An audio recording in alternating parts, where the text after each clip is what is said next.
Hey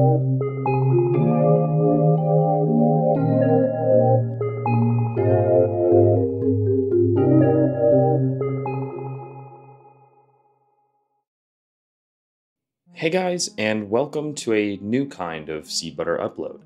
I hope all is well, and I hope this video is going to start your weekend off just right. Today, we're going to be watching something I haven't done before. I'm trying my hand at what a lot of YouTubers in this niche do, where we dive into internet oddities. Things I find online that simply perplex and entertain. I'm really excited to try this for a couple of reasons. First, it gives me the chance to talk about things that maybe aren't large enough for their own video, and it can introduce us to really strange and niche topics from around the internet. And if you love anything in particular, we can always re-examine it in depth later on. If this upload goes well, I'll be doing this more and more, so I guess we can call this episode 1. On a side note, I'm actually about to start a master's degree, and these types of videos so far seem sustainable while I have other work on my plate, so though this won't be the only thing I do, I really hope you enjoyed this because I want to make more in the future. Also, we'll eventually explore different topics from different platforms, but today, as you heard, we're going to be looking at 3 oddities from YouTube specifically. I've worked hard to bring you guys some cool stories, so I hope you have fun. Before we dive into these strange examples, you should first subscribe to the Seed Butter channel and interact with this video to help me out. We've had an incredible year so far, and we are almost halfway on our journey to 100,000 subscribers together, which I really want to accomplish by the end of next year. That all said, let's look into some strange things lurking right under our noses, here on YouTube.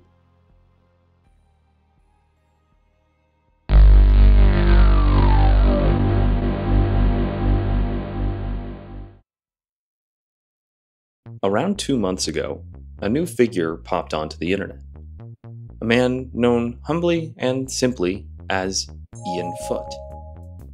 There's a chance you may have heard of Mr. Foot, as a few of his videos have blown up out of nowhere recently. But before we get to those uploads which thrust him onto the front page of YouTube, his story starts with his first video, Patriarch. In this video, our humble narrator simply tells a story, flanked by the background of a small, messy bedroom. Ian talks about a memory of his from Christmas time, mentioning his lovely wife and daughter. The way he's talking makes it seem like he's taking a leap into the past, and describing something that has since left him. But it's not really sinister in any way. How he talks, though, and the language he uses, foreshadows some of what's to come. The title of this video, Patriarch, and him mentioning the house he paid for and the family he created, seems innocent now, but devolves into something extremely dangerous later. There was this moment. It was one of the happiest moments in my life. It was Christmas. I was a patriarch. I had a beautiful home. I had a beautiful common law wife, beautiful daughter. I was coming down the stairs of the home that I paid for. I paid all the bills, I did all the work, I made all the money. This story just seems like an old man, well, telling a story. And though he may look like Charlie's evil twin, he's kind of just a regular old guy. So what makes this interesting at all? Well, to start, we need to take a look at the sheer amount of videos this guy has uploaded, which is staggering. At the time of writing this very paragraph, he's made 229 videos in just around 2 months, and that number is certain to change by the time you watch this video. Then if you simply scroll through these videos, the titles go from strange to weird to concerning, as do the thumbnails. At the beginning, it was some strange rants, but at the present day, he's getting close to making actual threats and even had the police visit him. So, what gives? Before even jumping back to the videos, let's simply read the channel description. Ian writes, "I spend too much time ruminating. I carry this vast anger in me. I want to scream in people's faces, and I've been alone too long. And I started talking to people who aren't here, saying the things I didn't get to say, stuck in a loop. So, I decided that I would just vent on the internet. scream at the world. I started thinking, maybe I will take all of this anger and loneliness and rage and fear and pain and put it into some sort of early days of Bill Burr type comedy routine, and get up on a stage and say that which cannot be said, since my mind snapped a long time ago, and I'm slowly coming to terms with the fact that I no longer have the mental capacity to be a software developer. This guy does not sound well at all. His final line is pretty interesting, and highlights the fact that at one point, this guy was seemingly normal. We're looking at the aftermath of someone who just totally snapped. In the same bio, we see a donation link, but more importantly, his vanity site, which gives us some more interesting info. His resume and autobiography paints an entirely different portrait from the snapshot we've seen on YouTube. Here, he looks like a really cool guy. He's a talented programmer with some impressive gigs under his belt, including having founded his own music company, though it's still under development. He also has a very humanizing array of hobbies and volunteer experience. He's a musician, playing the harmonica and enjoying blues and rock music. He likes urban gardening, being outside, martial arts, and even salsa dancing. He was also both a Boy Scout and a veteran, and spent time as a volunteer EMT. He even helped out for a group founded by his ex-wife which sought to provide support for those with eating disorders. Now these are just some of the highlights, and he goes as far as to provide a contact email if you want to hire him or otherwise get in touch. Now, for this brief coverage here, I didn't take the liberty of verifying every single thing he wrote on his resume, like his veteran status, for example. But if we just go off this information alone, this guy is like well-rounded to a comical degree. If I were to write a character who was just supposed to be a good guy, he would look exactly like this. He's literally the perfect Boy Scout. So how did a veteran with an impressive career, who helped out others and pursued artistic and athletic hobbies, become a screaming misogynist on the internet? Well, let's turn back to his videos. In Ian's fourth video, he talks about his ex-wife's conservative views. He says some very untasteful things about both his ex-wife and daughter, but in the same breath, praises her for being a conservative capitalist, talking about how much he loved her. It's clear from his language, though, that he's estranged from both of these women.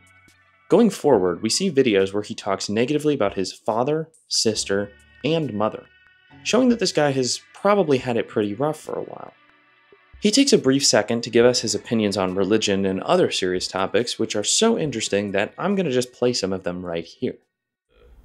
Zoroastrianism was the religion that was practiced by the three wise men. And she was like, oh, I know who the three wise men were. I said, yeah, basically they were in Persia and Moses ripped off everything. He didn't get divine inspiration from God while he was sitting on a mountain. He just ripped off the Zoroastrians, the three wise men. And it's all just a con.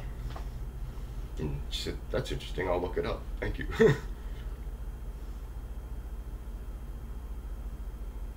Moses was a fraud.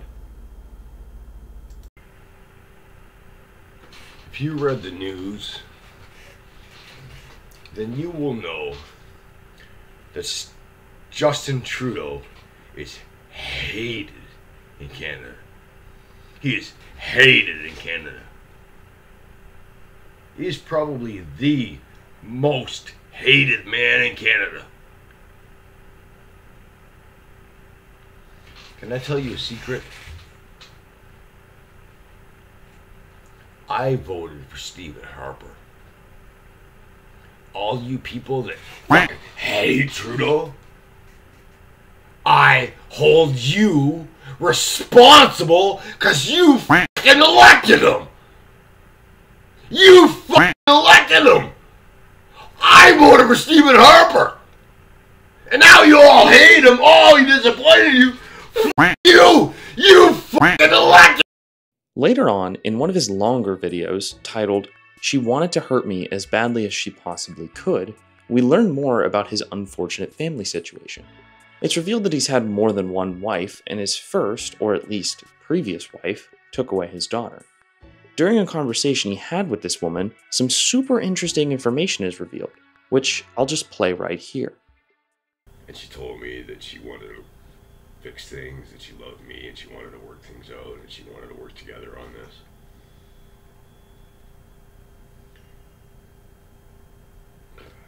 But she'd been hanging out with a bunch of fucking losers and bums and vagabonds and pathetic people that squeegee people's windows and eat food out of dumpsters behind grocery stores.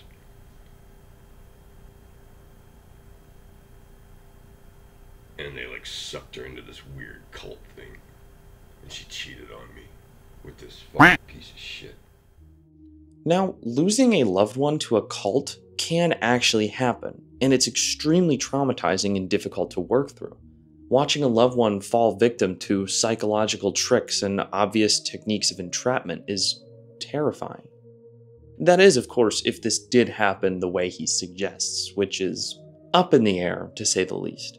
He then describes how, according to him, this woman decided to cheat on him, explaining how her confession went, but he ends this video with a perplexing twist.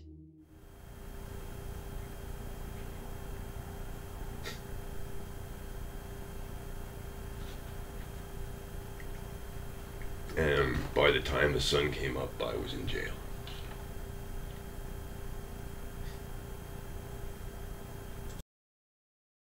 So, I obviously haven't made a good timeline here, but it does seem like this guy has suffered some horrible things, and just crashed out. There's so much more to go through than this, but for purposes of this video segment, I've only highlighted some details to underscore the bigger things that happen later. I think the best place to start, well, the crazier part of this guy's lore is with the video titled "You Framed Me," which is actually the video that got me into this research. It's extremely popular, and documents some terrifying behavior. He basically talks about the ongoing legal issues he has with his family and ends the video like this. Monsters! You fucking monsters! If I could just get one person to tell me the truth, and if I just had $10,000 to talk to a lawyer, I'd kill all of you, I'd rip you all to pieces! But I couldn't find one honest person in this whole fucking world! You all work together to frame me! I hate you! I wish I had guns! I wish I had fucking guns! This is obviously very, very concerning. The police seem to think that too, as they visited him pretty soon after that video was uploaded. The cops showed up on my door last night. Second time this year that's happened. Why did they show up at my door? Because of YouTube. That's the second time this year that the cops have showed up at my door because of things I posted on YouTube. Now, there's more and more rants, and eventually he shaves his beard, which is very important to the lore. But basically, the strange videos go on and become more and more concerning, with titles such as, "I Want to Hurt People," and "Abusing My Daughter." These are eventually followed by more updates about the police, starting with a video titled, "The cops forced their way into my apartment and dragged me away in handcuffs yesterday." He says that as the police were breaking in, he called his lawyer's office, and eventually the cops made their way in after getting a key from the landlord. He retells them mentioning a mental health act and that they didn't have a warrant, nor could they say he committed a crime, but they detained him and took him to a psychiatrist. He says that, while at the hospital, he talked about his YouTube channel with a psychiatrist. He must have somehow convinced that doctor that he wasn't dangerous because they let him go. Which is astounding. I mean, this guy is a case study in maxing out your charisma and speech points. This guy was literally caught in 4K. I don't know. I wouldn't want to be his lawyer. Later on August 4th, he uploads a video mentioning that the police came again, this time having brought a nurse. It appears that this time they came to his apartment door and simply asked if they could come in, not barging in or anything. Then he rants about his landlord, who is complying with the police, going so far as to suggest that Canada is a police state and an unsafe place to live. Oh yeah, I probably should have mentioned that this is in Canada if you were curious about any of the legal issues at play. Moving on to the present day, his upload frequency increases, and the rants get weirder and weirder, though I obviously won't go over all of them. So, am I going to land the plane and get to an actual point here? Well, yes and no. This is just a showcase, and not a deep dive into Ian Foote. But that doesn't mean we can't talk about a few things right here before we move on. First off, why did I pick this guy for today's YouTube oddities? Well, besides the fact that his story is interesting and actively unfolding in front of our eyes, the amount of lore here is actually dumbfounding. There are already a bunch of deep dives into this guy, and I think we may be seeing the beginning of a soon-to-be infamous YouTube character. It's actually really astounding to me how many people are coming out of the woodwork to cover this guy. We seriously may see this guy on the news in a couple of months. So if you're morbidly curious about people like these and YouTube and true crime and such like that, you may want to get in on this terrifying channel early on. I do think there's a decent chance Ian Foote will embed himself into YouTube lore as a whole, depending on how this whole situation ends up. That said, I would like to make something abundantly clear. This is a man in extreme mental distress who is a potential danger to his family, and though it may be entertainment for us, it's important to understand the stakes at play here. Please do not attempt to interact with Ian.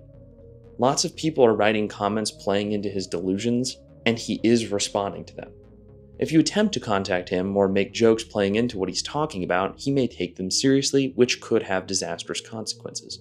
We can watch, sure, but please do so at a distance. Don't harass, contact, or provoke this guy any more than people already are online. Further, if you're interested in seeing me do a complete deep dive where I make a full in-depth timeline of Ian's relationships and try and research all the legal elements of this story, let me know, as that is something I'm willing to come back to later. Though it is entertaining to watch this stuff unfold online, I really do hope this guy deletes his account and gets some actual help. I hope he keeps a distance from his family for the time being because he is clearly delusional and maybe dangerous. Depending on how you look at it, it does seem like a case of a good guy having a serious mental health issue, and it's really sad. I hope this guy's story doesn't end in tragedy, and that he stops making a fool of himself online. That said, let me know if you're curious about a full Seedbutter documentary on this guy, and for now, it's time to move on to our second YouTube oddity.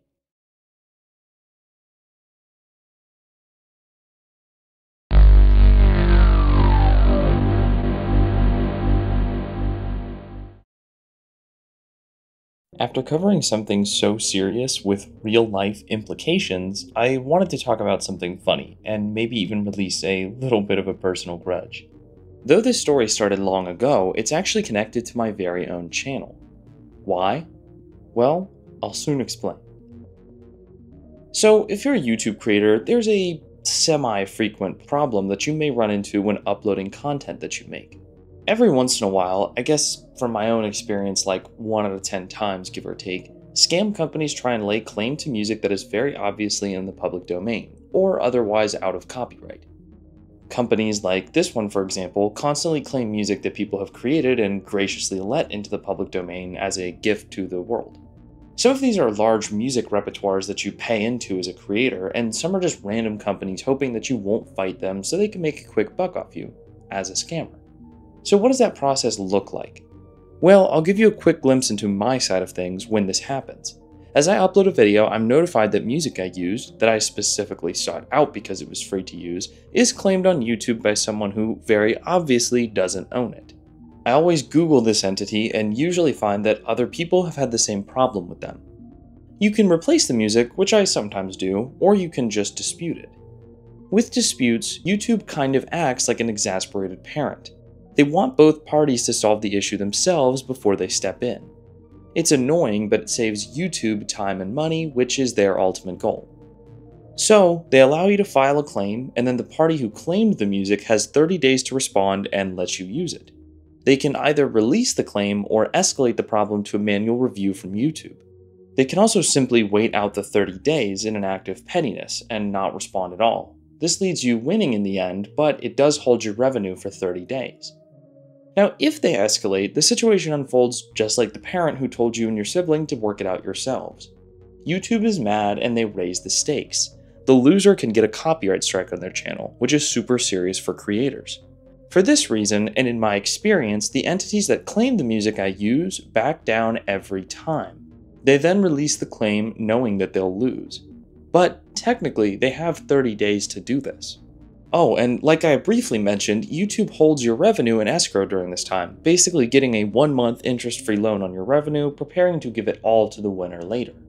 So why was any of that important? Well, there exist scammers on YouTube who literally do this constantly. with the hope that you, as a creator, don't notice or don't want to fight and take the risk of a copyright strike, so they can make money off your hard work. They usually prey off smaller channels too, from what I've seen anecdotally online, which is another reason why this is such a problem, as those creators are the ones who need the most fostering. But anyways. Loyal Seed Butter subscribers remember my last video, and if you don't, you should go check it out if you like analog horror, because it's pretty interesting. Anyway, when I uploaded that, I used a piece of French music that was like, I don't know, 200 years old and absolutely in the public domain. However, it was claimed by someone named Latin Autor Perf, who said he owned the rights to use the music in South and Central America. I raised a dispute and have since been waiting out the 30 days for him to make up his mind. Now, as always, I googled this guy and found out that I am not nearly the first to have music struck by him. Not only that, but he actually has his own YouTube channel, which is what we're going to check out right now. This guy is by no means secret. His bio literally says, "I am Latin Autor Perf." So what is this genius businessman up to? Well, his channel, as it stands currently, has on it 2 songs, which, as you might imagine, I am absolutely not going to play, as these things may consist of the only 2 original things this guy has ever done in his entire life, which he actually could strike me for. But trust me, they're awful. They're just some beats that sound like they literally took 5 minutes to make.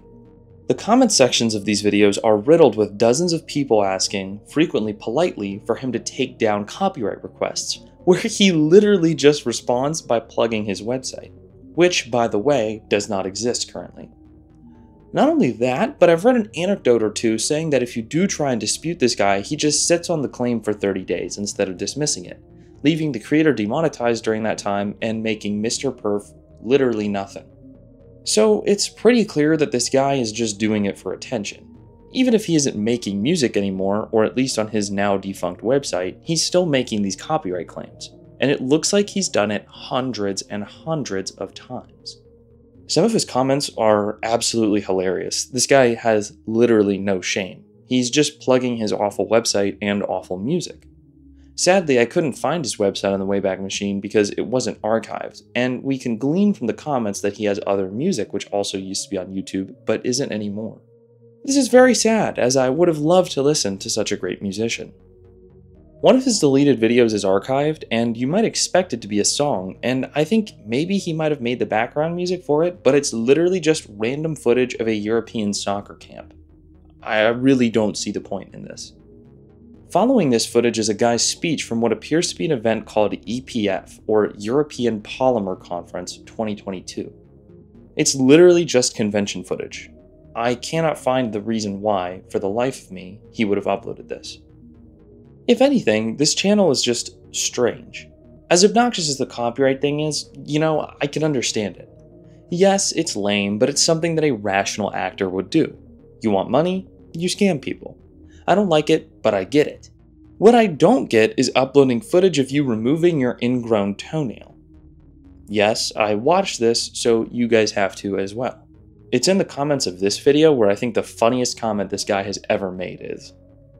Anyways, in the video, he literally spends 3 minutes documenting him prying out an ingrown toenail while groaning and narrating every move he makes.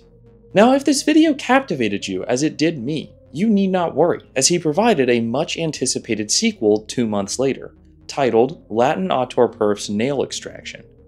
We learned a lot of valuable information about Mr. Perf, such as him liking Burger King and that his feet are ticklish.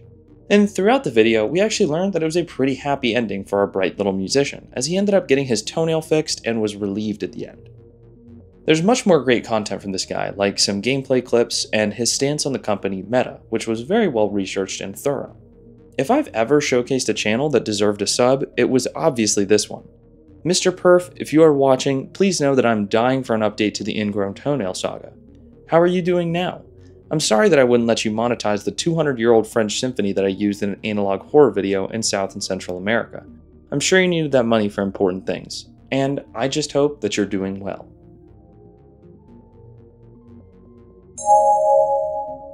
Okay, this was originally where the segment was supposed to end, but I encountered some last-minute info that I absolutely had to include. Long story short, I don't think this guy is a scammer. I think he's actually insane. And the way that I came to that conclusion was genuinely crazy. I was digging through the comments on his videos, and I found a couple of references that honestly hit me like a freight train, where multiple commenters kept using these same insults. The first was that he killed his dad or stepdad, and the second was that he was a pedophile. Now these just sound like things you might say on the internet, but they were popping up consistently. So I dug a bit farther, watching basically all of this guy's TikToks, reading his tweets, and searching the internet for him. And what I found was super weird. First off, with regard to the pedophile accusations, that's something I have no way of proving. All I've heard generally is according to one or two commenters, where they said this guy was in support of someone named Cranium99. I didn't know who this user was, but after some basic searching, it looks like it was a guy who used to post content defending pedophilia on YouTube until his account was rightfully taken down. Allegedly, according to one or two of these commenters, this guy may have defended Cranium99, but the account is deleted and it's not available on the Wayback Machine, so to my knowledge, I have no way of proving that or finding those comments. Now that that's just out of the way, let's look at this guy's tweets. In my opinion, Latin Auteur Perf is just crazy. His TikTok is really obnoxious too. Here are some highlights, in my opinion. You know what pisses me off? You can't sell your own organs here in the United States. You can't. I found out people are paying close to $100,000 for a testicle. I could use $100,000. Like, I don't need that down there. Like, you can have it. That's my dad. That's my dad right there. There he is. Slipknot Duality.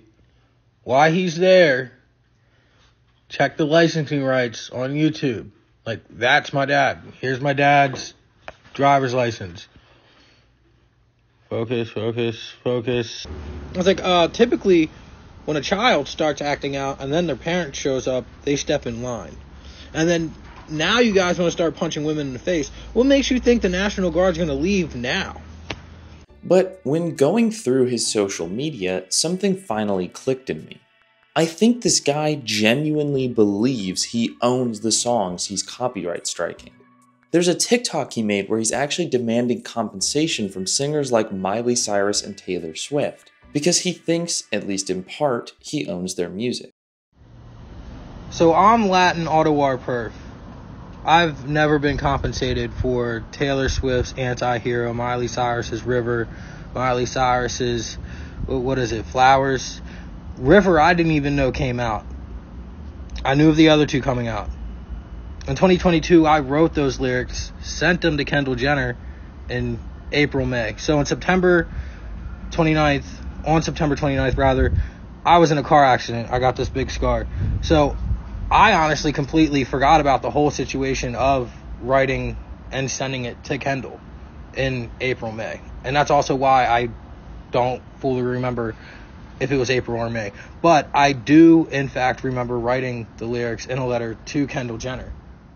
Now, I honestly thought for a second that this guy might have been trying to make a point, that being that record companies scam artists, and that this was all an, albeit strange, performance stunt, criticizing record labels and such, because he left some comments pointing that out, and it was just an idea that I had. But after seeing his TikToks and Instagram especially, there is no doubt that he is just really, really unwell. His Instagram is full of texts and emails he's sending harassing people in the industry, and them frequently just telling him to stop or seek help, along with a bunch of other random stuff. However, one thing here might stand out to you: a mugshot. Now, this particular mugshot is for trespassing and prowling, so this means usually something along the lines of sneaking around someone's house at night. I didn't look too far into that, because there exists another. One he actually turned into an album cover for his terrible music. And what is this mugshot from, you ask? Well, it's for him being arrested after stabbing and tasing his stepfather. Yes, that is real. There are several articles about this dude, and the pictures are a clear match. And this guy isn't really hiding it, he actually put it on his Instagram. If you don't think this guy's crazy, I don't know what it would take to convince you. Anyways, on top of that whole situation, yeah, like I said, he's harassing all sorts of celebrities and just spouting nonsense. He also refers to himself as the CEO of Latin Autor Perf, which is hilarious. Now, here's the thing that I think is a big problem. He's somehow managed to convince YouTube to put his channel under the licensing section of a bunch of music videos. Either that or he's impersonating another company. But I think what he did is repeatedly spam the copyright system enough that he actually did pull it off. So he's got this circular reasoning thing figured out. He does believe he's entitled to some of this music because he's managed to get his account name in the licensing section. I really hope YouTube decides to take action against this account. Not just because of the copywriting songs. You know, that's silly and it bothered me, sure, but this guy is a seriously dangerous person who needs help. Leaving him on the platform opens opportunities for people like this to contact him, and upsetting him might provoke more violence. Also, we've seen time and time again that when people like this are allowed to have their platform, they usually avoid seeking help because this can help them feed into their own delusions, which is exactly what this guy's doing, and he totally needs to be stopped. Anyways, we're officially done now. I just thought you might like that new information. Let's actually move on.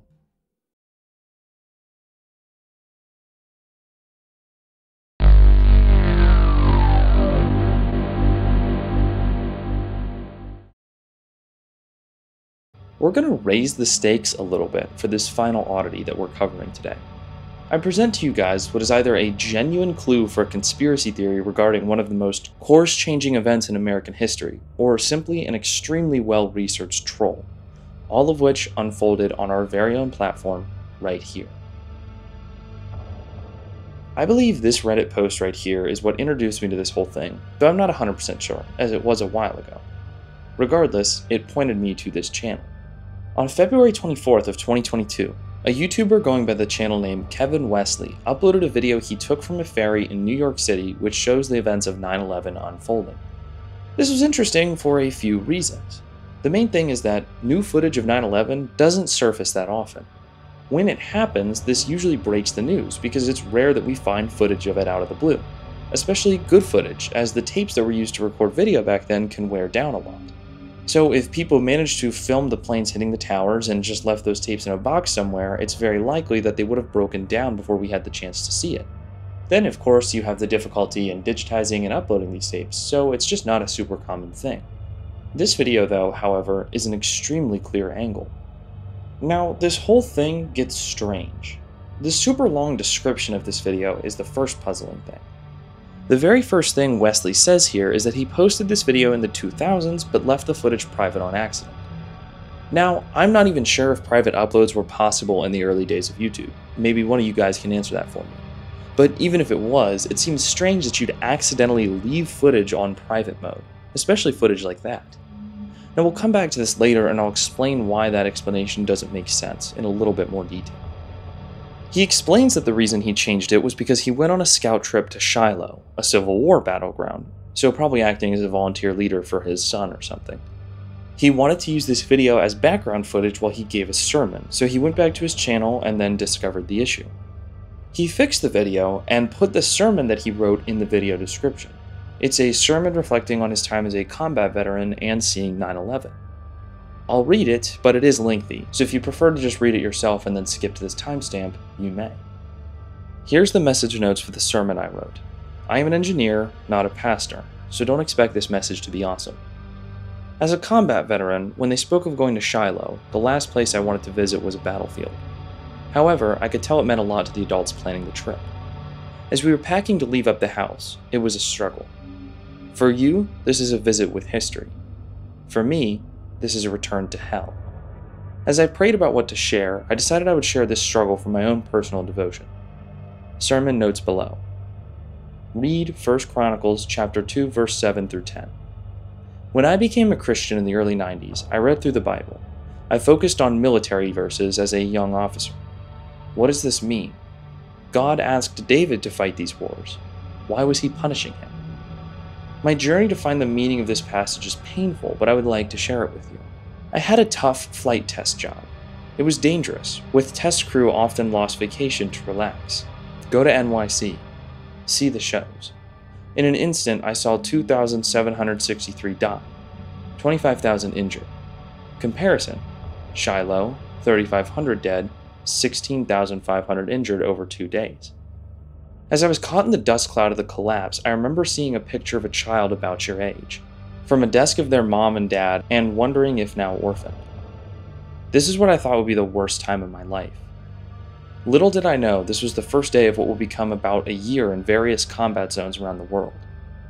A few years later on Valentine's Day, I told Kristen I was selected to be an aircraft commander and fly combat missions in Iraq.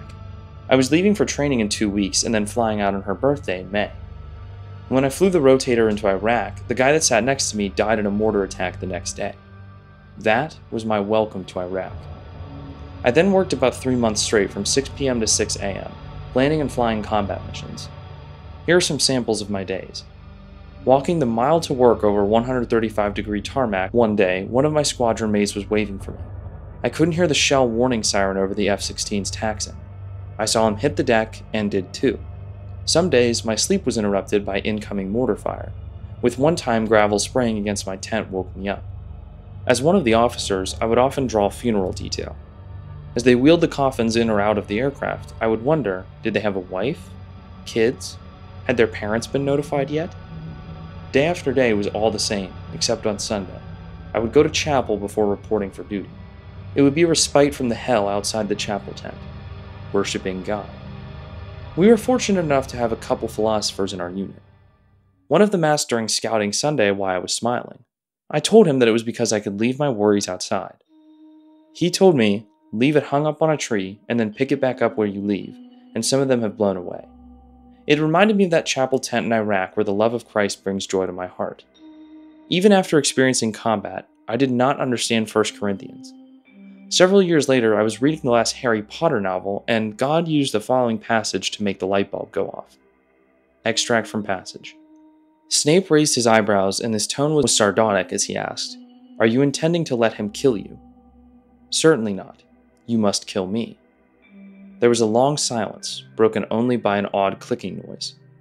Fawkes the Phoenix was gnawing a bit of Cuttlebone. "Would you like me to do it now?" asked Snape, his voice heavy with irony. "Or would you like a few moments to compose an epitaph?" "Oh, not quite yet," said Dumbledore, smiling. "I dare say the moment will present itself in due course. Given what has happened tonight," he indicated with his withered hand, "we can be sure that it will happen within a year." "If you don't mind dying," said Snape roughly, "why not let Draco do it?" "The boy's soul is not yet so damaged," said Dumbledore. "I would not have ripped it apart on my account." "And my soul, Dumbledore. Mine." And at last I knew the truth of David in 1 Corinthians 22. A wave of pain, sadness, and great loss crashed over me. God. God. What about my soul? I asked. In war, a piece of our soul is lost on the battlefield and it can never be replaced in this life. That is why David could not build the temple. But David's hope was that in the next life, God restores our soul. We know that in Christ our body and soul will rise again perfected. Let us pray.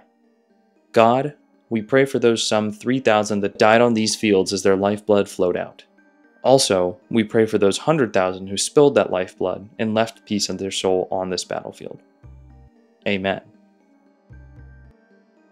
Alright, so a veteran saw 9/11 and it moved him enough to give a sermon on it, and he wanted to share that with us on YouTube. What's the big deal? Well, bear with me a bit. People were drawn to this footage pretty instantly, as it was totally unseen. You could see from the high view count on this video that it was super popular. People did some digging on this guy then, starting with his YouTube channel. He's been on YouTube since 2006, first uploading a video of the German beer festival Oktoberfest. In 2014, however, he would upload footage from his retirement ceremony from the Air Force. It's just footage of his buddies talking about them, but there are some very strange lines from it, one of which I'll play here. But the fact of the matter is throughout that, oh by the way, when you consider what he did at these things, led things, combat missions over Iraq, stuff that even I don't know about, special access programs that he was the lead engineer for. He was the person that made things happen. An incredible. It's at this point that people are starting to ask some questions in the comments, but we won't get there just yet. His next upload is a pretty cringe video from his retirement and then a scanned program from his service as well. It shows his assignments, indicating that he served in classified programs. Then there's footage of him in an altitude chamber, and after we're brought to the 9/11 video. So even though I haven't covered the bigger reasons why yet, people in these comments are making a lot of strange points, accusing this guy of somehow knowing something we don't, or going so far as to say that he was involved with the events he filmed and uploaded. What's really creepy though isn't these old videos, but what he posted right after uploading that 9/11 footage. The first video he posted the same day as that 9/11 footage is this 9/11 tribute, which is short, so I'll just play it here.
So that was weird, but not bad by any means. The next video is where things really take off. This second video uploaded the same day is titled Horned Owl. The description simply reveals that the video was also played at his retirement. I'll play it in full because it's really important to see. I've replaced the audio because it's a Green Day song, specifically Good Riddance, which will certainly demonetize this video if played.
This video is really what got people riled up about this account.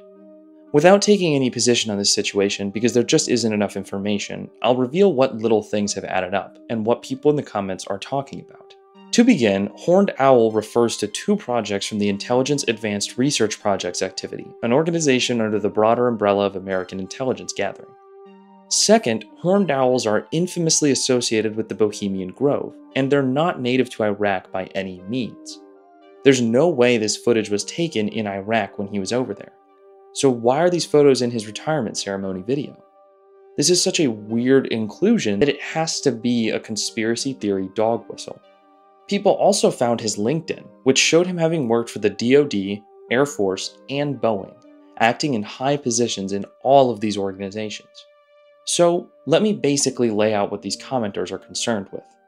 Wesley had old 9/11 footage that he decided to upload on a random day, with an explanation that didn't really make sense.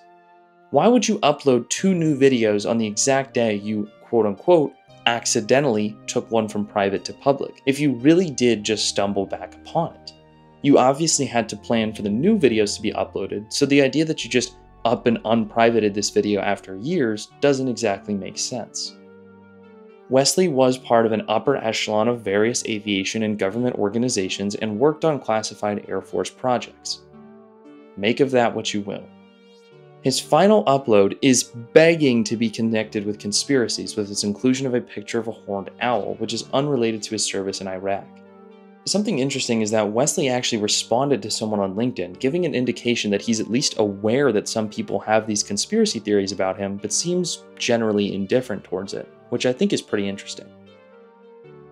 That's all I really have to say about this. This is a showcase of different oddities on YouTube, and this certainly is an oddity. I think it's possibly a troll, though the whole entire situation is strange. It's connected to a real working professional's LinkedIn. Unless all of these accounts were hijacked, it doesn't really make sense that this would be entirely fake. Some commenters have pointed out that it could be an ARG, which would be really cool, but there hasn't been any activity and there doesn't seem to be any puzzles or anything that can really be solved, so I'm not sure that's true either. Regardless of what your take on this thing is, the comment sections are fascinating, where everyone seems to be absolutely positive that this guy is part of a 9/11 conspiracy. Please do avoid contacting this guy, as if that image I found on Reddit is to be believed, he does respond to people and that LinkedIn is current for him, so we don't need to harass him in any way. But anyways, his footage of 9/11 gathered an insane amount of views, and does have the attention of many commenters here. He's called a glowy dozens and dozens of times, which is slang for a government agent. I can't imagine why this guy would want to troll us, and he hasn't put out any indication anywhere that his account was hacked, which is why this is just such a mystery. It's a super weird situation, and I encourage you guys to go look at it for yourself. Just don't go too crazy. Well guys, these have been 3 odd things that I found on YouTube. I hope that you like what I brought to the table and that it was entertaining and interesting, and I really hope you like this new type of video. As I said, this is a bit different for the Seed Butter channel, so please be honest with your thoughts and criticisms and comment what you liked and didn't like below. I'm more than happy to return to this type of content, maybe even focusing on different platforms as we go, like 4chan, Instagram, TikTok, or Reddit, for example. Make sure to subscribe and join the Seed Butter Discord server, where we talk about all kinds of random stuff. And check out my other videos if you're interested in icebergs, fan theories, and all sorts of other content. I wish you all the best, and I just wanted to say thank you for the growth recently. 30 and even 40,000 subs have just gone and passed in like a month, and it's been really, really special seeing all the support from you guys. Thank you all for coming, and thank you all for coming back. That's all for now. Stay tuned for more, and good night.